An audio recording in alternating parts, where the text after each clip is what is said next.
Assalamualaikum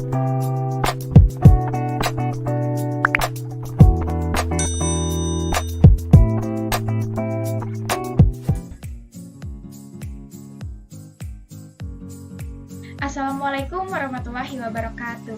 Halo semuanya.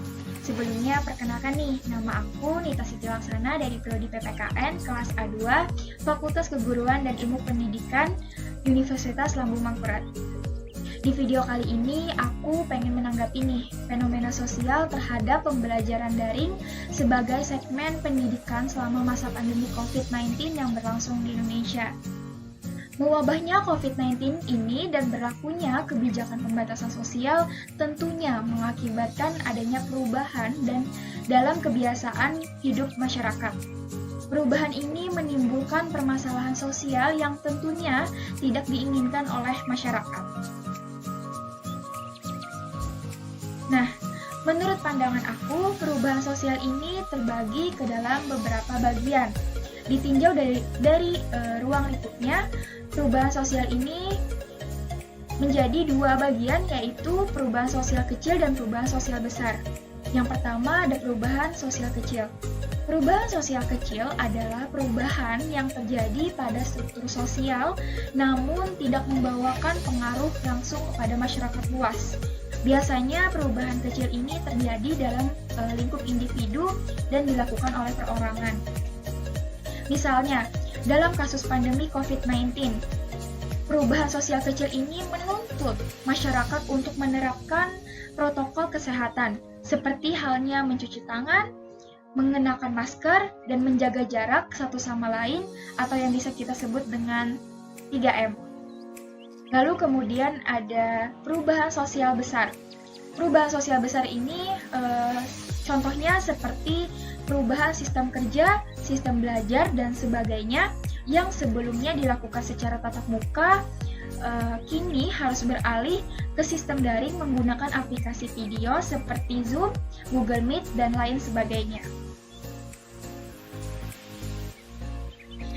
Dengan adanya perubahan ini tentu saja menjadi permasalahan sosial bagi sebagian masyarakat dan menimbulkan berbagai macam dampak. Salah satunya berdampak kepada aspek pendidikan. Perubahan ini diputuskan secara resmi oleh Kementerian Pendidikan dan Kebudayaan berdasarkan Surat Edaran Mendikbud Nomor 4 Tahun 2020 tentang pelaksanaan pendidikan pada masa pandemi COVID-19. Karena ditetapkan secara legal, maka perubahan itu mau tidak mau harus diterapkan oleh para guru, siswa, dan pelaku pendidikan di seluruh daerah di Indonesia. Nah, lalu apa saja sih dampak positif dan negatif dari pembelajaran daring pada masa pandemi COVID-19 ini? Dampak positif dari pembelajaran daring pada masa pandemi COVID-19 ini, yang pertama, kita memiliki banyak waktu di rumah bersama keluarga, lalu kemudian mampu beradaptasi kepada perubahan. Dan juga kita mampu mengeksplorasi teknologi, dan dengan adanya tuntutan selama pembelajaran masa pandemi ini, guru juga dapat menciptakan teknik-teknik belajar mengajar yang baru, yang lebih efektif dan juga efisien, yang dapat membuat para peserta didiknya lebih tertarik dan juga tidak merasa bosan pada saat selama pembelajaran via online ini. Lalu dampak negatif yang dirasakan, guru diharapkan dapat mencapai target kompetensi melalui pembelajaran daring ini. Namun nyatanya untuk mencapai target tersebut masih banyak kendalanya, seperti halnya kurangnya peserta didik dalam memberikan umpan balik secara cepat. Kemudian peserta didik juga kurang dalam memahami materi yang diberikan.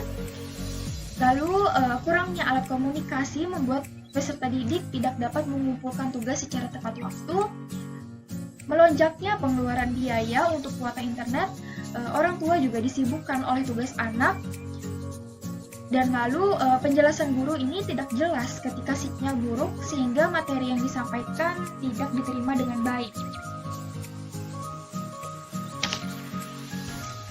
Nah, lalu apa apa saja sih kebijakan yang telah diupayakan oleh pemerintah terkait permasalahan pembelajaran di masa pandemi COVID-19 ini?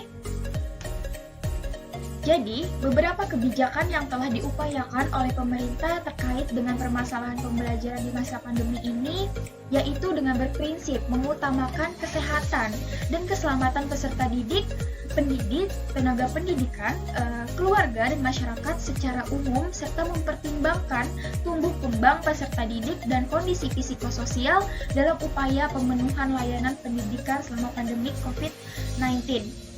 Ini bisa kita jabarkan sebagai berikut. Yang pertama, Kemendikbud memberikan bantuan berupa subsidi kuota internet untuk siswa, guru, mahasiswa, dan dosen. Lalu yang kedua, Kemendikbud memberikan bantuan uang kuliah tunggal atau UKT untuk 410.000 siswa. Lalu kemudian sekolah diberikan fleksibilitas untuk memilih kurikulum yang sesuai dengan kebutuhan pembelajaran siswa di masa pandemi sebagaimana ditetapkan dalam keputusan Menteri Pendidikan dan Kebudayaan terkait kurikulum pada masa darurat.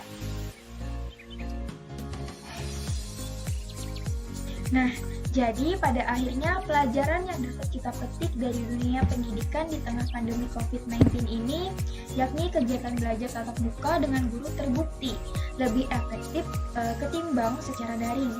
Dan menurut pandangan aku, pembelajaran penuh secara daring akhir-akhir ini banyak menimbulkan keluhan dari peserta didik maupun orang tua, seperti halnya penyampaian materi yang dirasa masih kurang efektif, sehingga para peserta didik kurang bisa memahami materi yang diberikan dengan baik, dan juga pemberian tugas yang dirasa masih kurang melatih pemahaman dan cenderung memberatkan bagi para peserta didik.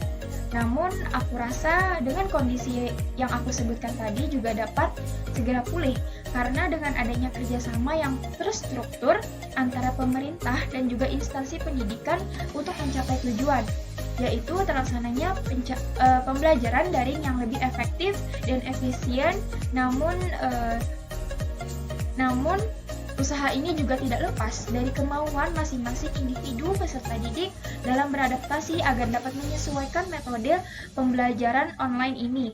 Dan ini juga tidak lepas dari usaha para tenaga pendidik atau guru untuk terus berinovasi dan memotivasi para siswa agar tetap semangat dalam proses belajar secara daring ini. Jadi, itulah penjelasan dan juga tanggapan saya terkait dengan metode pembelajaran online dalam masa pandemi COVID-19 ini. Semoga apa yang saya paparkan tadi dapat menambah wawasan serta juga menambah informasi untuk kalian semua. Terima kasih atas perhatiannya. Wassalamualaikum warahmatullahi wabarakatuh.